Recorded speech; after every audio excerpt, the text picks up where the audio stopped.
Investors dropping out of the markets in record numbers. Hey everybody, Scott Walters, buckle up, strap in. I got a hard-hitting pull, no punches, no sugarcoating, no rainbows, no sunshine.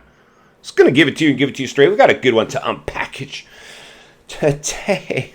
I laugh at this stuff sometimes. It's enjoyable. On one hand, we're living through, historical times. Insane. This is crazy, right? The stuff that we continue to navigate through. So much. We're just scratching the surface. We always keep our thumb on the pulse of the real estate market because everything hinges on it. If we lose it, we lose everything. It's a vacuum. It takes the whole economy for a massive tailspin, and it appears that's what we're going to navigate through. At least the percentage of likelihood continues to grow. So dart at an economic map, you're going to hit an issue now threatening the U.S. housing market or something that's not painting a very rosy picture for it. Harder for our cheerleaders out there to cheerlead these markets. Well, it's still a good time to buy. Our neighborhood, well, we're different here. And, there's no 2008 style crash here. No. Not everybody watches YouTube. Not everybody watches channels like this. A lot of people are going to fall into the hands of a cheerleader. Happening all over the place. But the realities are the writing's on the wall. It's happening a lot less as mortgage applications are now at a 28-year low. That's not good. But the bigger one for me now, because initially during the euphoria when we started raising awareness, ringing the bell, sounding the alarm, reading between the lines, looking between the cracks,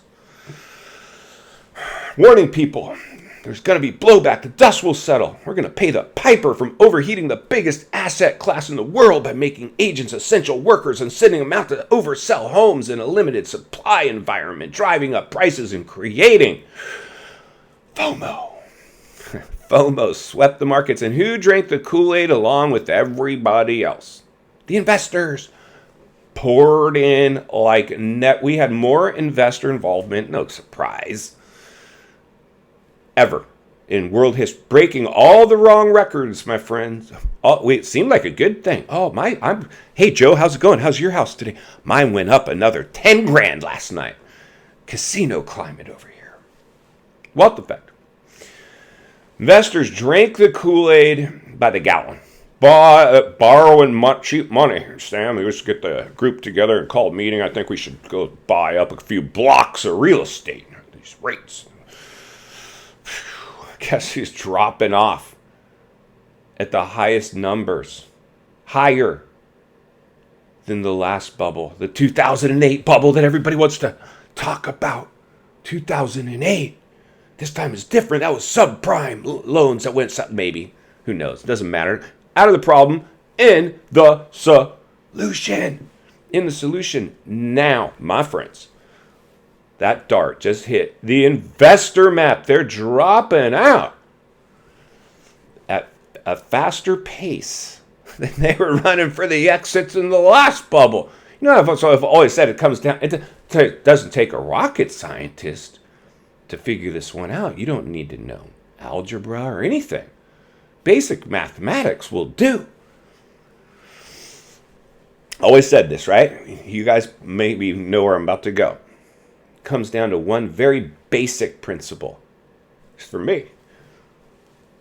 This time was different, Scott. 2008 was subprime mortgages. The loans are stronger now. Yeah, what nothing else is. Nothing else is. And even if you had a low interest rate, inflation is squashing you. If you can't keep up with the payment, doesn't matter if you have 0%. Only difference between this bubble and 2008's bigger. This bubble was bigger. And so the blowback, as a level-headed realist, appears to be bigger too. So when you see investors now leaving the market, investor involvement out the window, and the only people left trying to make it work are in denial. They are in complete denial. They don't know any better. Many people jumped out day one. Day one, we've talked about the Warren Buffett's, owner of the biggest real estate brokerage in the world. Billionaire. Dude's old. He don't care. He don't need anything else. He lives in a modest home and drives a modest car, and he could own islands off in the tropics. Heavier in cash than he's ever been in his financial life. Be greedy when others are fearful. Fearful when others are greedy. He told us this at day one.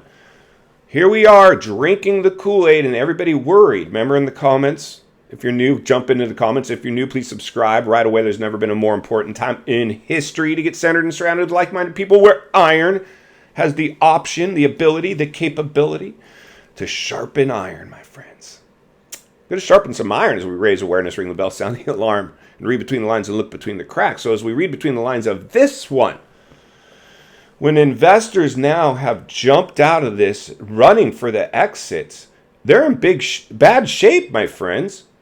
They bought a bunch of assets that just went upside down. They can't sell for what they paid for them. They are stuck. Many bankruptcies coming, many company failures coming, many layoffs coming. We see it all coming. But again, we like to temperature check and heat map the U.S. housing market because if we lose it, we lose everything. And so if we want to get a temperature check, a read on where this thing is headed, it's telling us right now. It's telling us in black and white. So now our job is to really, well, buckle up and strap in, insulate ourselves, get lean and mean, get rid of debt, expect the unexpected, better be prepared, have it not happen than have it happen.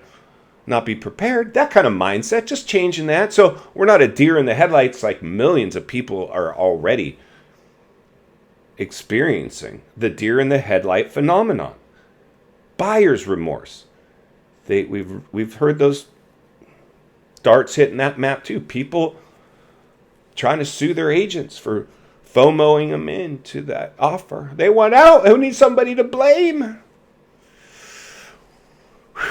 Insane, right? It's insane. It's just insane when you really wrap your head around this and have a level-headed conversation about the realities of what the markets are, what the economy is, how we got here, what happened, and what it's like now, and more importantly, where we're going.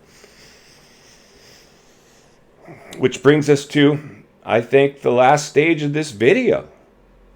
You have to decide. I have to decide where this one is going. Where does it end up? Where does the dust actually settle? Well, currently we're just getting started in the correction phase as we see national averages now start to flatline and mini metros go down in massive jumps. We're just getting started. Makes sense. Got to give something at least a year just to get a proper read on it. We're not there yet. We haven't got this thing into a year yet from interest rate hikes doing their thing to calm these markets down, to fight inflation. So if we can't stop it there, we end up in what? 2008 all over, a recessionary level of a downturn. Bigger bubble, bigger blowback. I would have to say if I was a betting man, we're probably headed for 2008 all over again. But if I'm really being forward thinking, I'm probably saying, well, bigger bubble, bigger blowback, worse. Well, then where do I pull from next? A depressionary level of a downturn, which you haven't lived in and I haven't lived in. I can talk to my dear old ma. She lived through the Depression era, but she was just a child in that.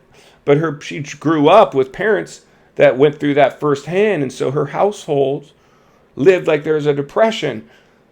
Moving forward, as a kid, even me, my mom, she was always very thrifty, very frugal. I remember wearing pants with iron-on patches on my Levi's. Funny stuff. So that's what we have to come. Now it comes down to percentage of likelihood, correction, recession, depression. Those are now the waters that we're swimming in to understand that. So, like I said, when investors are running for the exits at a bigger rate than the last bubble, so investor involvement now is gone. Worse than 2008. Another worse than 2008 metric. And I know a lot of people are just going to stay stuck in denial. The investors that are still there, out there investing, are in denial. They just don't want to admit what's going on because they're too heavy in real estate. They put all their eggs in one basket. That's why we always have to play it safe, cautious, get in the hands of somebody that's going to guide us, put your needs before their own, not be in worse shape than their clients. And a lot of investors are in bad shape. Bad shape. We're going to unfortunately see a lot of headlines of a lot of issues. In final thoughts, I come to you as a friend, as a content creator. Somebody wants to see you not only win in real estate, win in life. Understanding when investors are jumping out, running for the exits at bigger numbers than we saw in 2008, it's another warning sign. Now it's time to play it safe. Look at each market specifically, each property specifically under a microscope, examining those where they're going to pencil out at today's interest rate. Will they cash flow? What's its cap rate? Does it warrant an offer? Should we test it with one? Probably. Just to get used to testing properties with offers, I suggest you get ready to start testing properties with offers. You're going to need a real estate agent that's willing to maybe hurt a feeling or two along the way, but that's what it's going to take. If you can't find that agent, email in the description below. I'll do my best to make sure we get you that kind of representation that's willing to do some work now as we head back to an equalized housing market that's going to reverse course in possibly in spectacular fashion, but many people will be paralyzed with fear. Investors, they're done. Now it's time for some of us maybe that have the right help to go out there and scoop up a deal so we can say, I bought the last crash. Helped a few of you sell in the height. Now I'm going to help a few of you hopefully buy in the crash. That's all I can do at this point. I don't know other than continue to raise awareness, ring the bell, sound the alarm, because it's not only what we need, it's in fact what we deserve. If you appreciate the content, I want to humbly ask you to give the video a like, subscribe to the channel, leave a comment below. I would love to hear from you.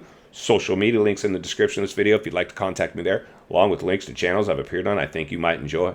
If you need help buying or selling real estate here in America, biggest network of top-rated agents in the nation, ready to assist you, be our honor and our privilege to do so. Email in the description for you. Or if it's easier, simply send it to ScottWaltersRealestate@gmail.com. We will find you there as well.